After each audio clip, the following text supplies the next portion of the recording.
I'm Pat P. And I'm Adam Willis. And you're listening to the Geek Down here on WEMF Radio.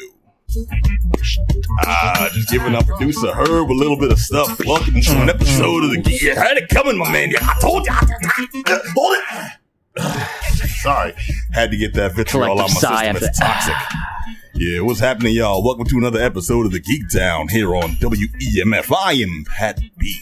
In the house on the side of me, my man representing. You know him, you love him. If you don't, shut up. His name is Black Adam Willis. Hey, man, what's happening? Doing okay, my man. Yeah? We started off a little bit late, but that's okay. It's okay because I'm sitting here playing Rampage on the original Nintendo over here. So you could have showed up 15 minutes late. I've still been stuck to that. Really, it's like that. Yeah, I noticed y'all playing over there with the classic Nintendo resolution. It's nothing but blocks on screen and stuff. Yeah. Oh man, it went out. It clicks out on you, didn't it? Yeah. Well, it took me my old technique of put it under my shirt and blow on one end. It took three tries to get to actually start, which is part of the joys of actually playing the original Nintendo is trying to fix it. You know what I mean? Baby, I discovered the secrets later on in life. You earn it. You felt like you earned it. It took you years of practice. Yeah. You get a Q-tip, a little bit of rubbing alcohol, slide it along the top right there. Everyone's got their techniques, you know. Well, that's the thing, man. It's like one variation of the Captain America Super Soldier Serum, man. It's not just one. Okay, everyone thinks I've got this technique. Well, I got this technique. Well, none of them seem to work for too long. It's because you got to do them all together. Yeah.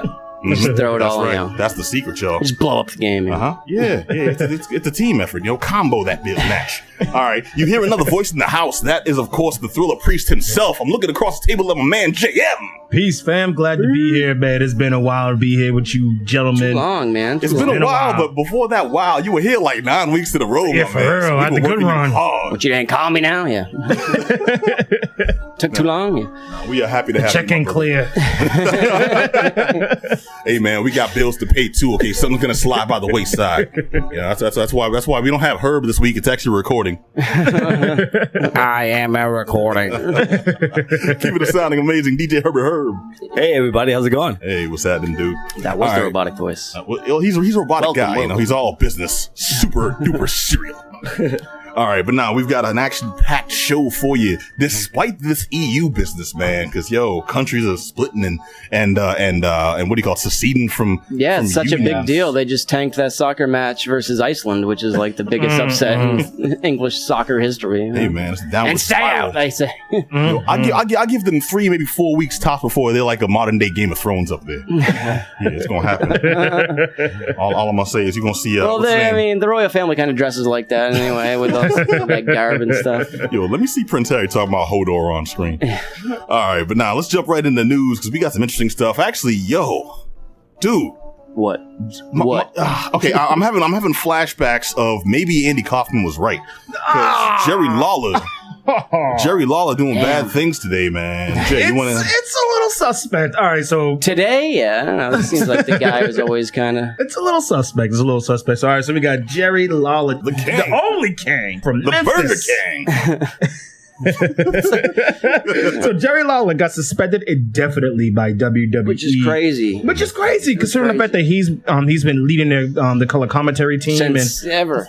Honestly, probably since Macho Man Randy Savage got let go unceremoniously. Yeah. So for Lawler to be ultimately the mainstay of the color commentary team, and of course just him being a wrestling legend. What if he goes out that way? It's some ignominious way of going out, you know what I mean, after that long. It's kind of sad, man. The only reason you know is because WWE put a posting on their website just saying Jerry Lawler suspended indefinitely. Yeah. And this is what's the actual story? Like the story ultimately is because he's been charged with domestic violence against his fiancée. So this is not like, oh man, this is too bad, because this is bad stuff. I don't feel bad for him. You know what I mean? If this stuff is true, you know what I mean? If this stuff is true, which it's a little suspect. It's a little suspect. Yeah, okay, what do you got? All right, let me read this little blurb from you real quick that I got from Forbes. Right. Here we go. The couple got into an argument that turned violent and involved a gun. McBride, who is his fiancée, told police that Lawler held her against her. We know him well. He's bound and down. Lawler held her against the kitchen counter and hit her in her head, pushed her against the stove, then put the gun on the kitchen counter and told her to kill herself. Lawler told the police the argument started when Lauren lied about where she had been. Lawler said McBride scratched him in the face, threw a candle at him, and kicked him in the groin. That's the started off? That was his response of what she did to him. He also claimed that she was drunk and threatened to kill herself. Both were arrested when police were unable to determine who started the problems. So that was the first thing that I heard when Lawler sat back and said, hey, listen, she was drunk. I was not about to allow her to go out driving drunk.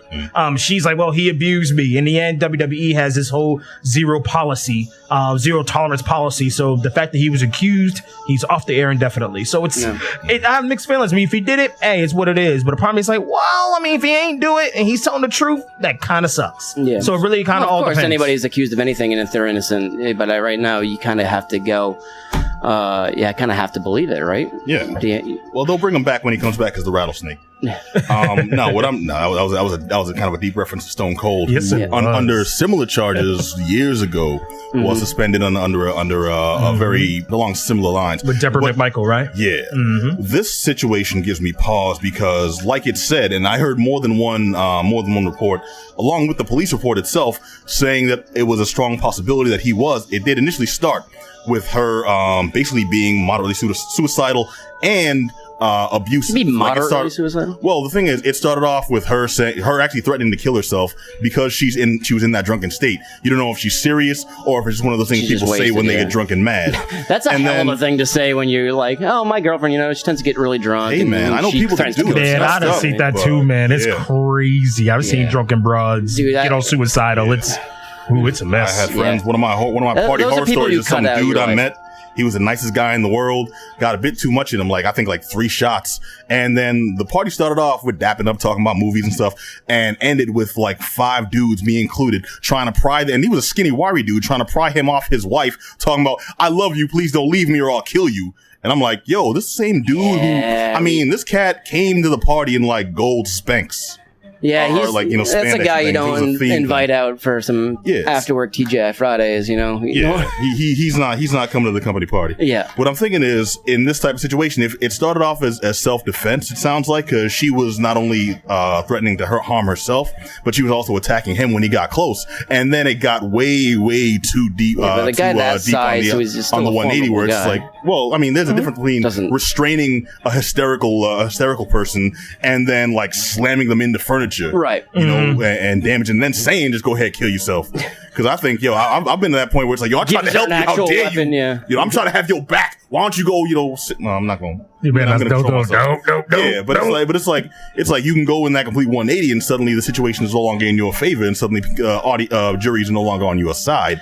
So I'm like, it may have started off with him trying to be helpful. I'm hoping, fingers crossed, benefit of the doubt situation, that's as far as it got. But the likelihood is we're talking about professional athletes who are known for being in these situations, and not everyone is completely innocent. And even though it's Jerry Lawler, I think I'm really trying not to harp on, this is the dude. I remember I grew up watching this wrestler, and then later on this commentator, and then this figure who like him as a heel, like him as a face. And this is one of those touchy situations. As Adam Willis knows very well, domestic violence will ruin your life. Absolutely, man. I'm don't get me wrong, I'm a huge fan of Lawler too, but a part of me is kind of sitting here well, why didn't we go the route of at least suspending the guy first as they investigated, as opposed to saying we're suspending you indefinitely right now based upon this report that we heard on TMZ or wherever they got it from. It's well, come on, man. At least give us a barrier here, man. At least give us a time frame as opposed to just saying allegations came out, you're suspended indefinitely, see you later. Well, that's a way of kind of being well, we got to sift through everything and see how serious this actually is and get, all the information. Fair enough. Well, what's going to happen that now? Way it leaves them in to okay, we'll bring you back if it turns out, none of this is...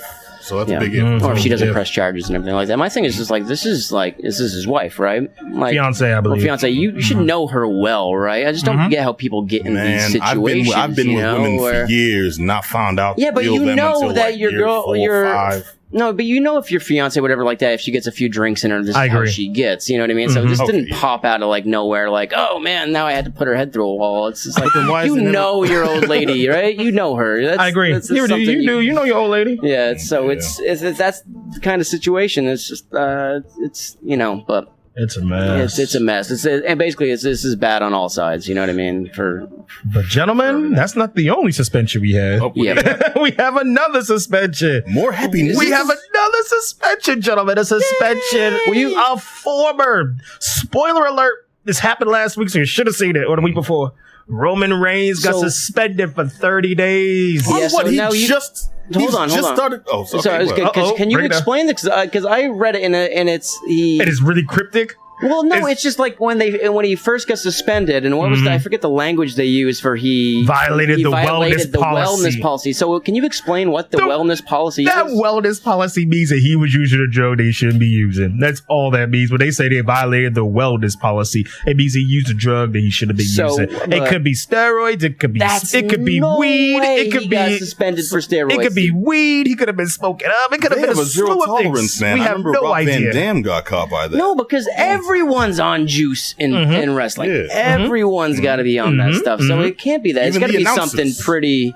I mean, it's only 30 days. I mean, if it's for the first violation, but typically wellness means you're using some sort of drug. He could be popping. He could be popping painkillers. It could be a slew of things he could be doing. But you just hear about those. That's what these guys run off of: cocaine, painkillers, and steroids. I mean, you're working them damn near 300 days a year. I mean, you're working these steroids, honestly, to one, stay in that kind of type of shape. Two, to recover from the beating you take, because that's what most of them are taking it for. Because after X amount of days, most people break down, and steroids are the one thing that makes them, continue. Absolutely. The part that makes it interesting, because for all we know, it could be really extreme, and they probably stopped it with 30-day suspension because the next pay-per-view will be in 30 days. Yeah. So he'll be ready to go for the next pay-per-view. I know. Convenience. I know. So part of me's like, this is suspect on the time frame. So, man, they're being real shady with the whole thing. Well, it's an interesting thing, too, because Brock Lesnar he has a fight at UFC 200. Yep. And so they lifted in the UFC their drug test for steroids and stuff for 40 days before thing like that, and they lifted that for him. Yep. Under the guys that they know he's probably on steroids, and the guy he's fighting, Hunt? Mike Hunt, Mark Hunt, who is livid. Mike Hunt. So he's living. He's like, I gotta fight this guy who's all juiced out. He's like, I know he's juiced. And he's gassed to his eyeballs. He's living, and I can't blame the guy. I'd be pissed too. It's like, come on, bro. Yeah, really? Man. But that's not like in wrestling where being on steroids, it's not like it's as effective. Like when you're actually punching someone as hard as you can in the face for real and slamming these people down, it's like that type of advantage is no joke. This is like dangerous stuff. You do though, man. You hear it's like, this next match is scheduled for one fall. Yeah. Entering the ring, swinging from the rafters. Brock Lesnar, like, word, really? Yeah, like he Donkey Kong. You look like the Ultimate Warrior. I mean, these guys are juiced to their eyeballs. Oh, jeez, the Warrior. Can you feel it? Like I remember when he gorilla pressed the honky tonk man. I just fell for him. He just dropped him with no shame, and I'm like, he had to have just shot him right before then. Just dropped the honky tonk man like a freaking sack of potatoes. We're just like, damn, no care for his body. But go ahead. Roman Reigns isn't in too much danger. He'll be back. He'll be back in time for the pay-per-view. But the thing is, this leaves Dean Ambrose and Seth Rollins trying to figure out how do they build up this three-man match of a pay-per-view with just the two of them. So they'll figure it out. Yeah, I'm sure they'll work the Miz in there somehow. Yeah, right. They probably will. But at this point, I mean, it's funky, man. This is. I think drugs are part of in the WWE. Just I love the language. Suspect, yeah, that's what I'm saying. I like the language, the wellness. The wellness policy. It violated the wellness policy. Man, that dude got caught with that's going to cover so much stuff. They found that dude with so many bottles of baby aspirin. Yep. So you got to keep that heart healthy, but one a day. Roman Reigns got on that Tussin boy. All right. Hold on. Next news story I want to jump into real quick. Overwatch. We've been talking about a lot. It's the most conflicted, I think. One of the most popular games right now, and one of the most conflicted. I know Herb's a big fan, and he's just strained right now, just looking angry. I'm not really a big fan of Overwatch. Herb not backing me up on stories. Sorry. I had to say true, dude. Hey, yeah, kind of, sort of, but not really. Yeah, it's like a good time. Nah, I don't care. Yeah, he's like, I don't give up. Anyway, Overwatch is dropping the avoid player option after it wreaks havoc, quote unquote, on matchmaking. Now, what's going on is players have been complaining on Blizzard forums about long load times and their games being mismatched when they do get in. Now, a fatal flaw was actually found when they started investigating this and started looking at one dude in particular who was getting these really long load times and really skewed gameplay. This cat who played Widowmaker class there. And it found out that now normally this avoid player option, the button, was put in so cats can, avoid playing with trolls, basically block folks that they don't want to get involved in. Like those 13-year-olds screaming racist stuff in your ear. Yeah, of course. Yeah. How many times can a 12-year-old? How many different ways can a 12-year-old prove they're homophobic in several different forms? Dropping N-bombs and all that stuff. Yeah, sure. Well, it turns out it was also being used. This dude wasn't one of those trolls. He was an a-hole. Actually had a reputation for being a nice guy, but he was also really, really nasty at his. Like, he was ill. And cats just didn't want to play. Sometimes being nice when you're the nasty, too, is like you want to hear, this guy is killing me, and he's really respectful. He wasn't like humble bragging. He was just good. Yeah, right. Like that's what I'm saying. Yeah. And it's like, you mean you hate him more? Yeah, so I'm saying you hate him more. I hate you, but I can't. You bought us cupcakes. Yeah, it makes it worse. Not only you're really good, but you're really nice too. I hate this guy. Well, this poor SOB is falling into games with like cats who are like fresh news. These are the ones who are letting them in, because what happens is you sit long enough in the queue and it opens up to other skill levels. This dude had a reputation for being a good guy, so it wasn't that he was like trolling folks. It wasn't that he was being just a butt. Which, ironically enough, this is the first Overwatch story we've touched on in a while that hadn't involved the butt. Yeah, right? It turns out, like, this system that was intended for cats to avoid trolls is being used for cats to compartmentalize their matches.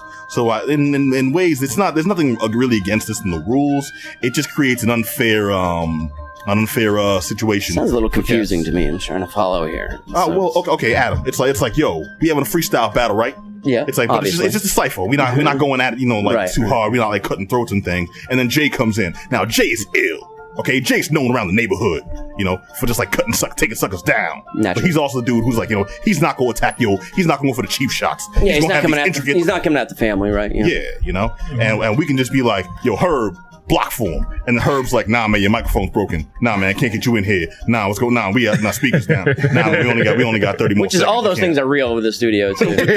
I've been operating out of 1 year for these headphones for sharing mics. This studio, like a Beatles over here, like Herb would be the avoid button in this case. It's like the situation where it's like, Herb, this dude's like, this dude's messing with the ladies. This dude's, coming up here and saying some racist rhymes and things. You'll kick him out. So and then Herb Tattler's coming into, Yeah, then Herb's got a strong arm and get this suck out. Herb's got a dead arm and take him in the back and wail on his kidneys for a bit.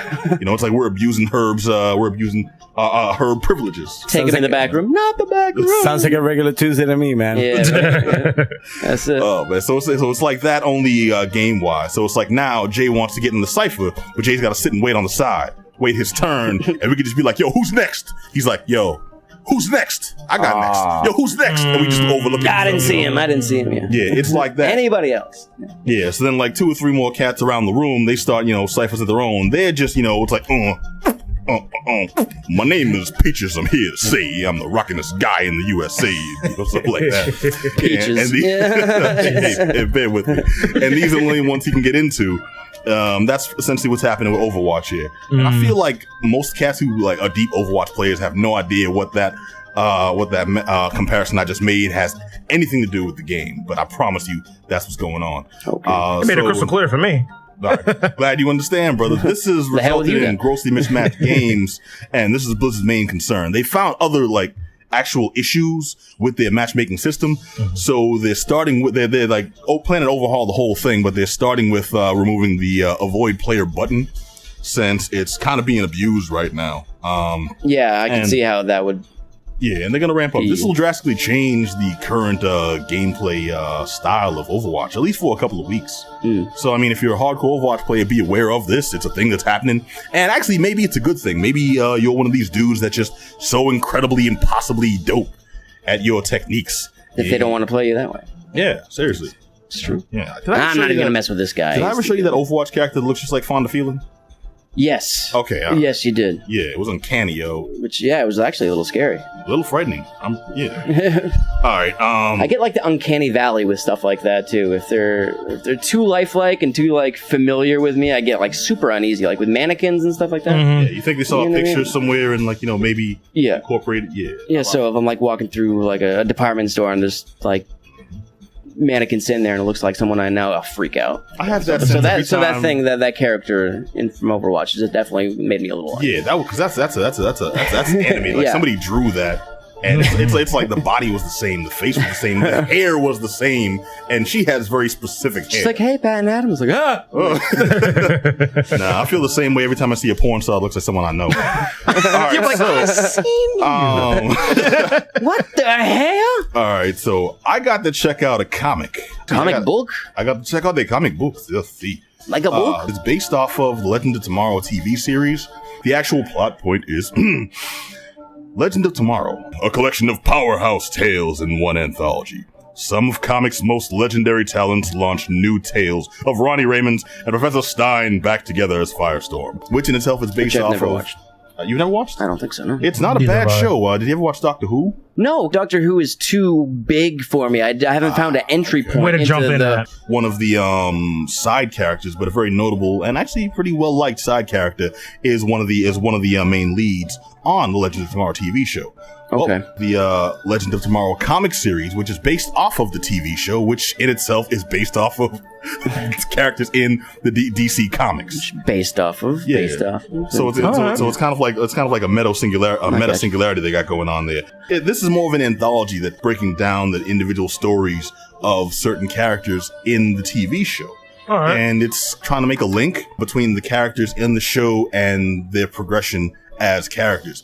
What I think is weird is this book is sticking to the comic universe characters. So there's differences in the characters on the show, but this is basically retelling Firestorm, which I don't think anybody read but me. You know, you're talking about a brother from the hood. I started reading when Firestorm, they made him a brother. Cool, I got incentive now. There you go. Of course. And on the show, it's two people that form into one, an old scientist and a young black dude from the hood. And the show, ironically enough, focuses more on the old scientist, even though the comic has been about the dude, about the young guy.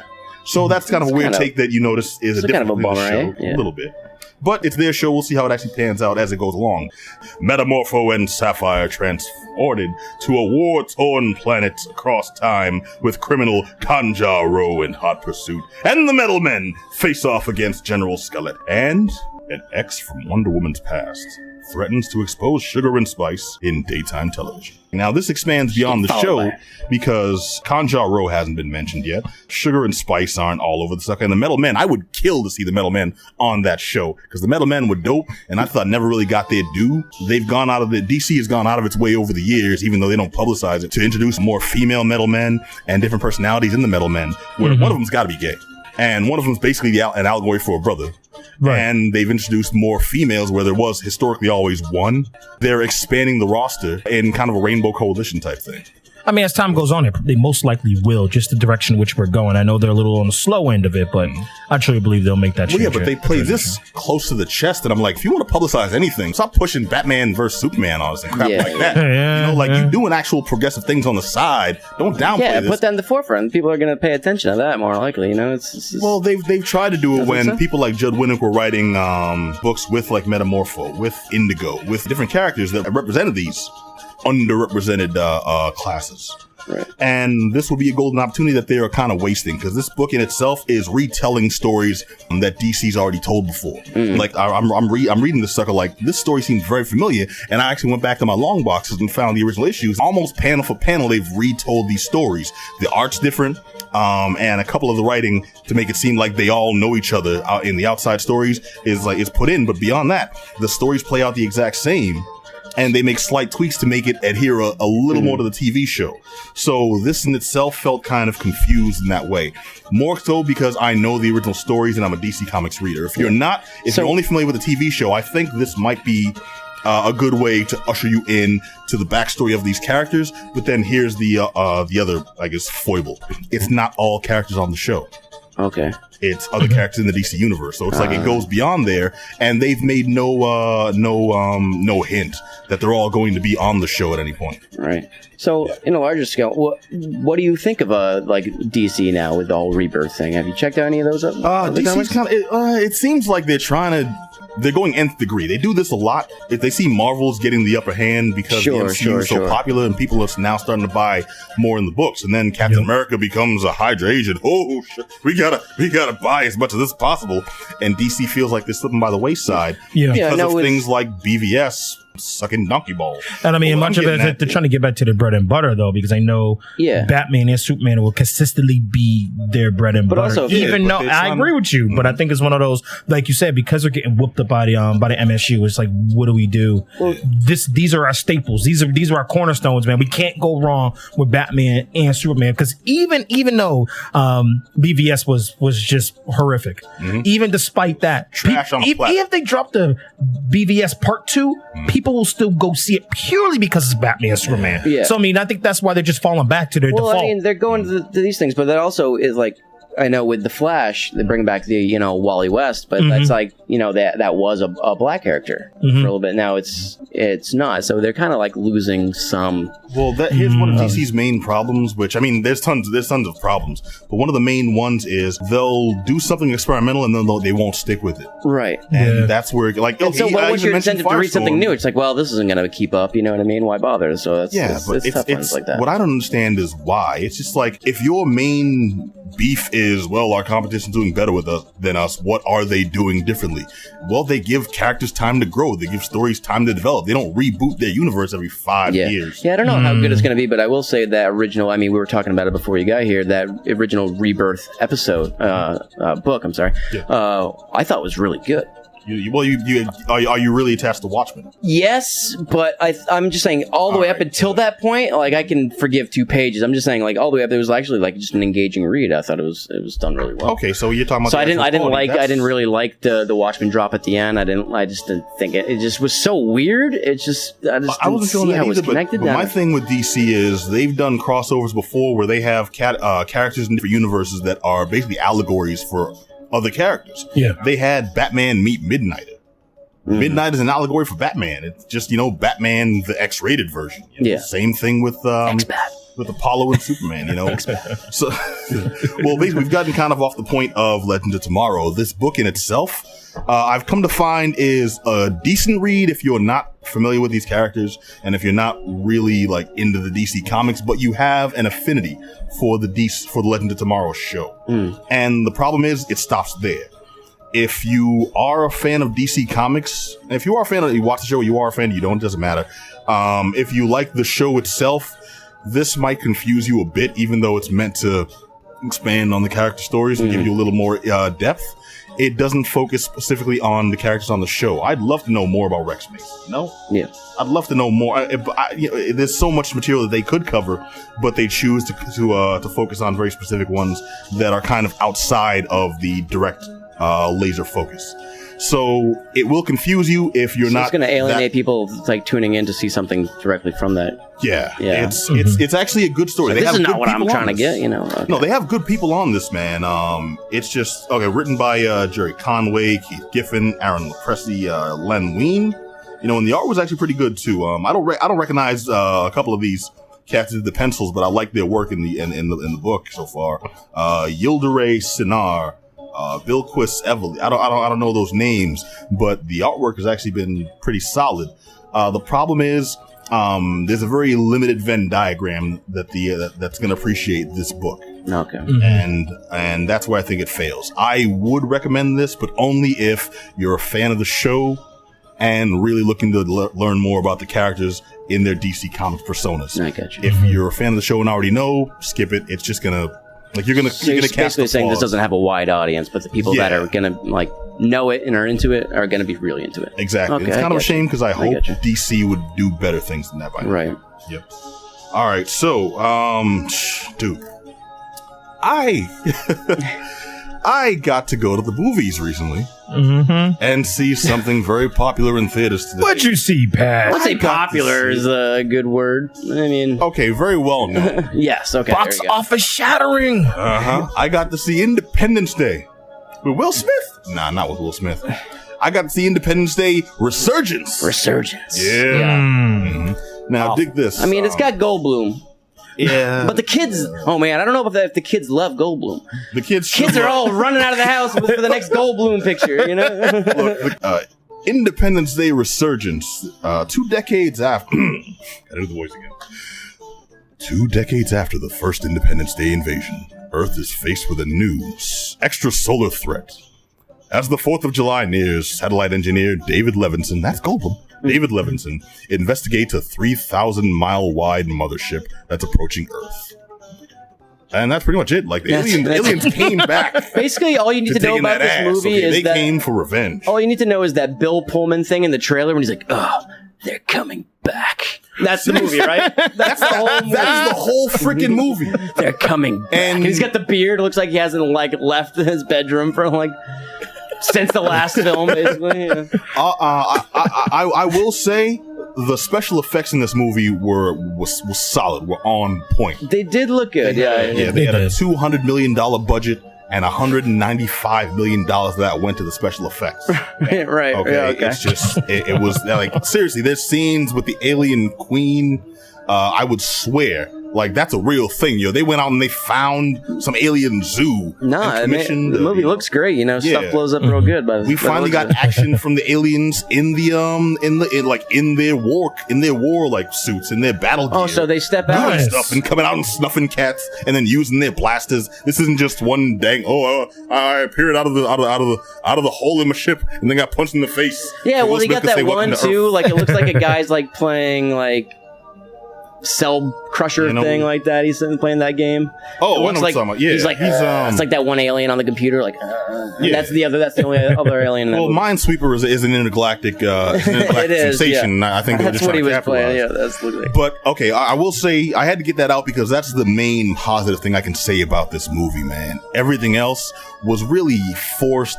They ham-fisted this, like, well, one predictable ass plot. Yeah. And it's like, the aliens are coming back. I can't imagine what they want. And then, has the government gotten smarter? No. Have we learned from our mistakes? No. Somehow there's world peace, but still, like, everything is preparing for war. We did use their technology to make... We used their outdated technology to ramp up our weapons. They came back with their own... their new weapons. Advanced stuff. Clearly smarter than us, right? And this, like, firmly just foot planted deep in rectum on Earth here.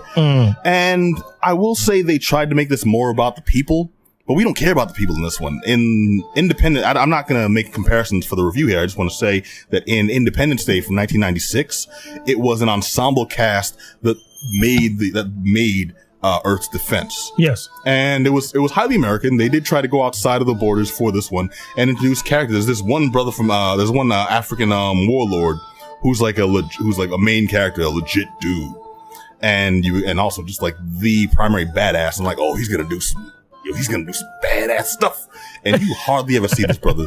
Like, he's in there for like 3 scenes to give some key information and then gone. And then he's like, oh, I guess that was it. No, he's back. Okay, cool. Now we get, where'd he go? Somebody, cool. Somebody put a lock on Kunta. Let's keep him in the room.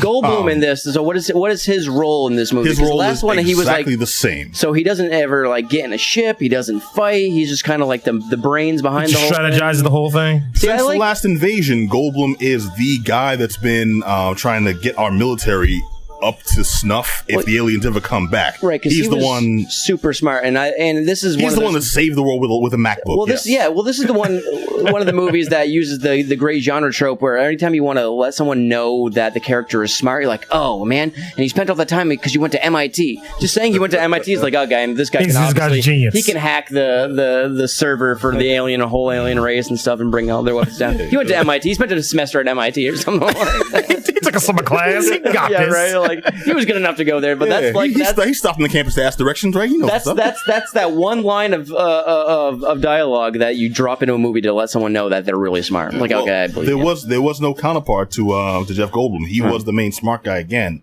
in this movie. Judd Hirsch returns. Yeah, Judd Hirsch returns. Bill Pullman returns. Okay, Brent Spiner, who we saw die on screen. Was that the scientist from Area 51? Okay, yeah. Like, wow, we don't get much visitors down here. He's shaking the president's hand. That guy, yeah. It's unfortunate. This movie had a lot of promise, surprisingly. Well, really? Well, because really? Okay, I said promise. I didn't say it was a good idea from the You're right. I think I hear what you're saying because it just seems a very unnecessary movie. Yes, very much. Like, I don't see the point, but yeah. But you look at the cast, and it seemed at the very least like they were going with enough different people and enough variation that at the very least, nobody called for this. Nobody really wanted this. It's an obvious cash grab, but it's a cash grab that they're trying to do right. Right. Some of the cast in this, they've got Liam Hemsworth They brought back Jeff Goldblum. They brought back a lot. Some of the original Roland cast. Emmerich directed it too, right? Roland Emmerich, so yeah. the original director, you know what I mean? And you got to think he just blows everything up. That's like his forte. Was this guy directed every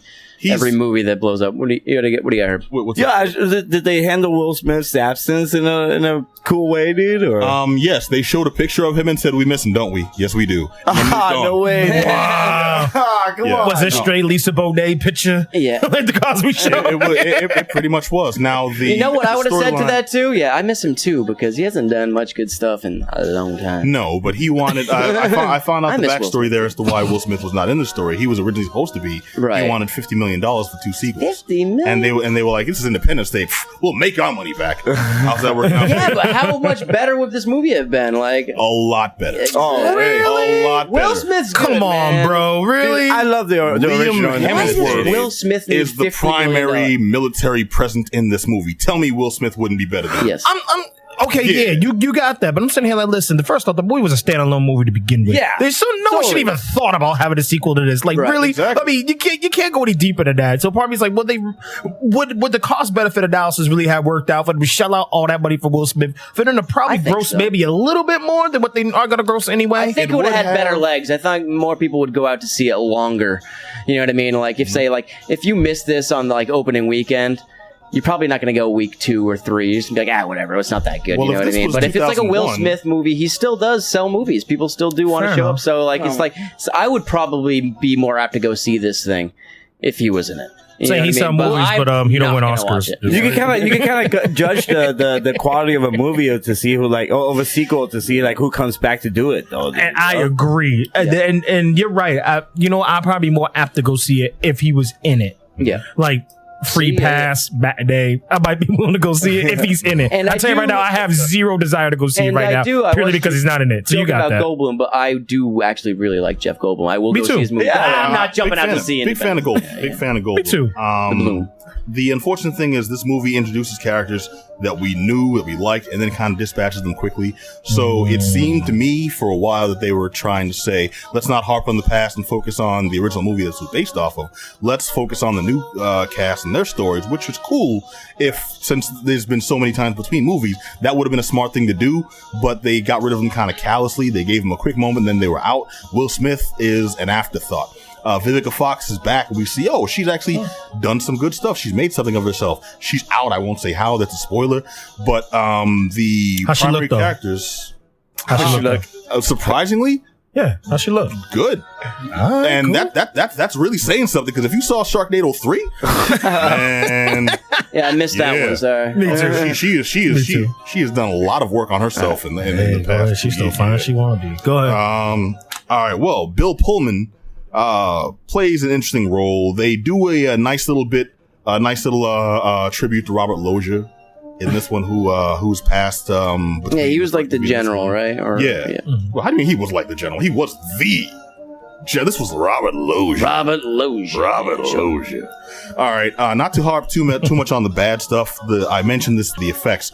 Amazing, mind-blowing. The story in itself is it seems slapdash and put together, and I read up on it, and it's apparently the original script that was given to Dean Devlin after the success of the first Independence Day. They wanted a sequel right away, and the studio gave him the money. He wrote the script, and then felt it wasn't up to the quality of the first movie. It would have been a bad sequel. It would have been kind of half-assed. So he shelved the script, gave them back their money, and went about his business.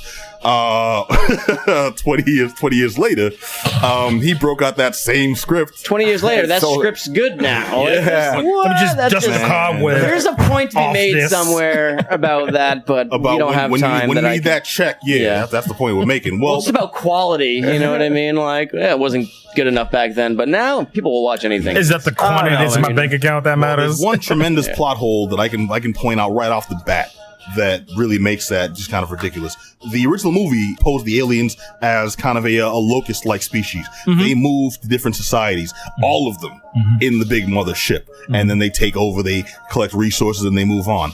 In this one, no, there's a giant alien civilization somewhere, and these are the hive drones with their own individual queen that go to different places. And Earth is just one of several hundreds of places where they've gone to, and Earth is the only place where they went to and got sunned. So it's like they've got other hives elsewhere still collecting resources and siphoning cores, and Earth is the one where they're like, no one does this to us. No one ruins our perfect record. Our kills this time our it's perfect personal. season. And this time it was personal. They came back in full force. They literally just belly flopped onto Earth and then started drilling into the cores. It was like Man of Steel all over again. I get you. Yeah. And where they tried to make it seem like this was more of a joint world effort, not just the Americans saving the world like it was an Independence Day. It was done kind of half-assed because the approach was, it starts off with the Chinese first seeing the aliens coming to Earth and then gone. Like, we're introduced to some Chinese military, and like, okay, cool. So it's going to start with them, and they're going to be the ones to bring Newt. No, they're all dead. Okay, cool. Well, then how about these Russians that are in the middle of the... Oh, no, they're all dead. Okay, there goes Judd Hirsch. Okay, he's going to... Oh, no, he's going to die because he's old.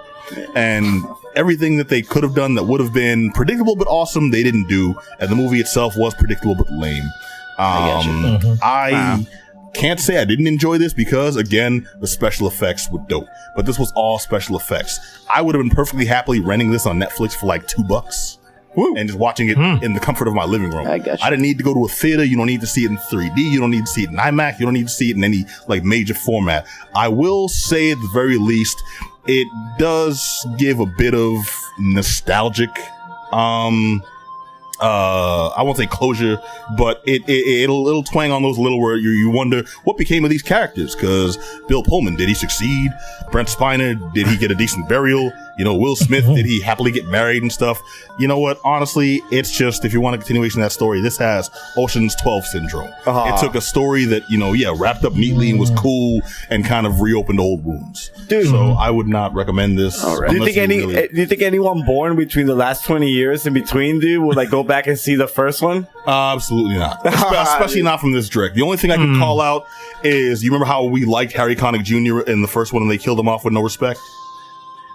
Yeah. Nobody? Okay, thank you. I remember. Somebody remembers that. All right, well, they kind of did that too in this movie. They stepped up William Fichtner and made him like the general character, and we like him. He handled business, even though he doesn't get much screen time. And then I will have to call out Dikembe Umbutu. That was the brother. And then Nicholas Wright as Floyd Rosenberg. That's pretty much it. There's not much else in this movie. I'd say pass on it unless you're a really hardcore fan. And if so, wait for a matinee. All right. So, Jay, you got a bit of WWE now to drop on us. Yeah, WWE, and step out a little bit to talk about Ring of Honor real quick. You already got the first part of the news out the way with Lawler and Reigns. Got a little bit of news because in the end, this is pro wrestling, and Ring of Honor is very much part of it. At the same time, considering that WWE is rating Ring of Honor as we speak. So a couple things. One, in the news section, Roderick Strong is going to WWE via NXT, which is quite interesting because he did a stint there before and he's going back again. Moose is also slated to go to NXT as well. The part that makes it kind of weird is that, if y'all not familiar with this brother named Moose, he's pretty much their Titus O'Neil. Not as funny, but he's still similar body build, looks the same, bald head, cocky, old dark-skinned black guy who used to play football, except he played pro. So it's like, okay, he's got to go to WWE too. And much of this is anticipation of the brand extension that WWE is moving to, the SmackDown brand and a Raw brand. So ultimately, they're trying to figure out how can they backfill NXT. Because as most fans would know, in order for them to be able to fill out both the Raw and the SmackDown brand, they're going to be rated NXT. So they need to backfill all those people they're pulling out. And finally, they're going to probably take Bullet Club member Adam Cole, that he's probably going to make the jump as well. This will ultimately give legitimacy to WWE's The Club. In any event, I'm really frustrated about this whole The Club thing, and I'll go talk about that a little later. Also, one more. How you been, son? I mean, in the end, it's just kind of like you're faking a funk by calling it The Club. All you're doing is taking older members from the Bullet Club, and the Bullet Club is still active. It's pretty shady how Vince is doing it, but whatever. One more thing. Vader, Big Van Vader, 61 years old. This brother got a Twitter beef with William Ospreay. Ospreay just came off this amazing match in May with Ricochet. Ricochet, who is Prince Puma in Lucha Underground. Great wrestler.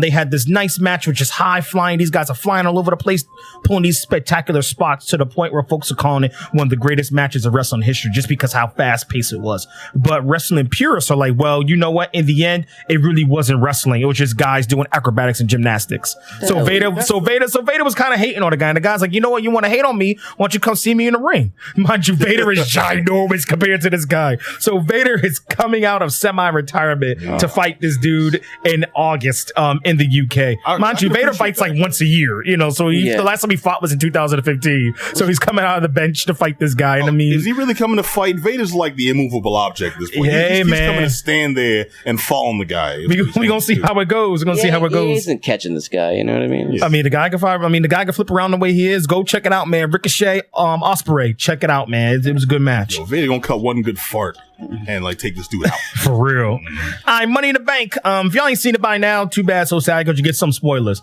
All right, I'm gonna highlight the 4 matches that actually stood out to me. Money in the Bank took place in Vegas.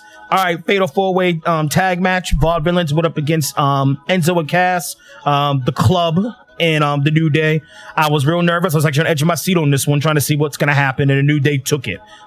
It was a couple of botched moves in there. If you watch Botchamania, you'll see some of the moves that got botched a little bit, but they made it work. And it worked out good. Good match. Botchamania status, okay. Botchamania status, man. Money in the Bank ladder match. It was a lot of great spots in this match. Overall, good match. I mean, you had Cesaro, KO, Jericho, Sami Zayn, Alberto Del Rio, and of course Ambrose. And if you don't know by now, Ambrose took it. It's one of those things that you kind of knew was coming down the pipeline. It was expected. Styles went up against Cena. Adam, you and I were talking about it earlier, just how Cena was willing to job throughout the majority of the match. So good, man. I was just really impressed. I was really impressed that he was willing to have Styles control the match, even though Cena was calling all of it. Right. You know, that's one of the side things about Botchamania. Botchamania lets you know who's calling the match. So you can see Cena calling the match and walking Styles through it. The pacing and all that to tell the story. And Cena had him beat him up a lot. The only part that was crummy and much criticism coming from this is that they kind of rushed the finish. And the finish was kind of cheap, with the Club coming in, interfering, and Styles winning that way. So that was kind of crummy to have it go down that way. You say you ain't seen it, Buffalo, buddy. No. I was asking. I was waiting for this. I'm not going to I do you think they're setting up for something deeper then? Maybe still give Adam a little something to hope for. I don't know. No. I don't know. We'll see what's going on, man. I'm not happy with it. I felt that the finish was kind of crummy, and they're trying to make it. They're trying to turn AJ Styles to the kind of scumbag sort of character that Rollins is, but Rollins already got that locked in. Say again. It's probably not that much of a stretch of imagination. It really isn't, but I mean, it just kind of looks cheap. I mean, Rollins already has that greasy wrestler scumbag bad guy locked in, and he has it so believable. Now you're trying to place that off of AJ Styles, who we all know is kind of a good guy, you know, but at the same time, he's kind of he's rough around the edges good guy. So it's like, okay, you're forcing this down my throat or whatevs. The world title match. It was a pretty solid match with Roman Reigns and Seth Rollins. Rollins won right afterwards. Ambrose cashed in, got the belt. So it was one of the first times that someone won the Money in the Bank and then cashed in that night. I guess, but we've seen it a bunch now, like that Money in the Bank. As soon as the match gets done, you know. Not really. Not really. This is the first time they cashed it in that night. No, I'm saying yeah, but I'm talking about just turning it in, not the same night. Mm-hmm.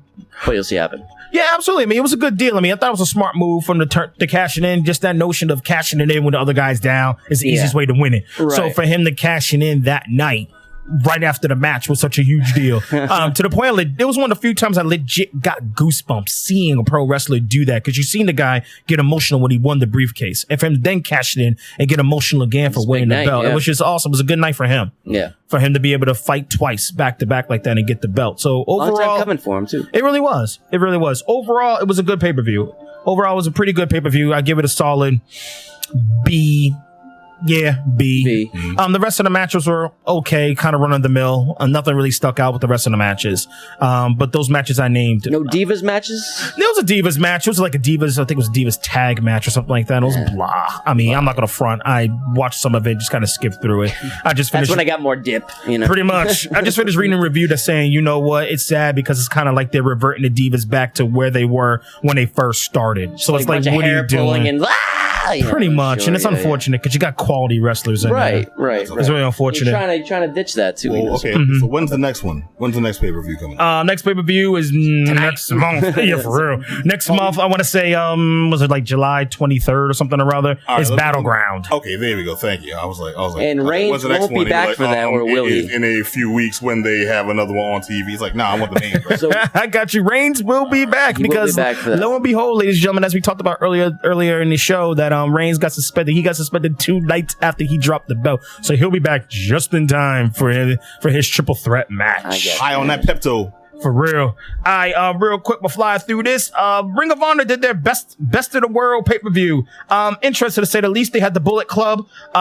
They did an excellent job. The reason why this is important at all is because, like I said, WWE is going to start rating the legit Bullet Club, start rating them through. I'm going to jump straight to the world title match. Jay Lethal, who's been scouted by WWE big time. Jay Lethal held on to his world title against Jay Briscoe. Really good fight. This was probably one of the best world championship matches I've seen in a long time. Just the fact that they were able to hit high spots and were able to legitimately sell it. And the reason why this is important is because in many ways, Jay Lethal's been hunted by WWE. They've been looking to get this guy, and his response is the same as it always been. Why go to what is an imitation of us while I'm with the legitimate thing? Damn. Because for all intents and purposes, all NXT really is. NXT legit is just Ring of Honor light. And considering the fact that pay-per-view I just laid out for you, the vast majority of those folks were in Ring of Honor prior to this. Kevin Owens, Sami Zayn, Cesaro, all these guys, and Seth Rollins, who fought for the World Championship. All these guys are Ring of Honor guys. So that's why it's kind of important to at least look at them, because this is the ground that Vince is tilling and taking from. Best of the world, great pay-per-view. Go find it. You'll find it somewhere. I give that joint a solid A-, B+. Right. That's all I got. Cool. It's up to make cats to rush back to TNA. And one last thing, Cyndi Lauper is in vibes. Peter Falk is in vibes as well. We were talking about Last Dragon, though. That was my fault on Last Dragon. He brought that out. I did. That was me. All right, well, shame on the lot of you. Before we go, I just want to remind you all, inform you all. Okay, so 50 Cent has been arrested on the island of St. Kitts for swearing on stage, because these cats apparently told him don't swear, and he went up and did PIMP, which has mother effer. Little background, shady. So 50 was actually called to actually just host this show at St. Kitts. He went up there, doing his 50 thing, and the promoter was like, yo, perform a song for us. He's like, well, I'm here just to host the show. Okay, fine. I'll do a song. All they had was the dirty version of PIMP. So he got set up in many ways. So he went up there, did the song. All the curses are in it, because they had the dirty version on their own. DJ had that joint, and he did it. He was a victim. In many ways, he got sideswiped. He wasn't supposed to be performing anyway. That's 50, yeah. That's a daggone shame. Well, 50 Cent and one of his entourage members were immediately arrested after he performed the song and formally charged with profanity in public.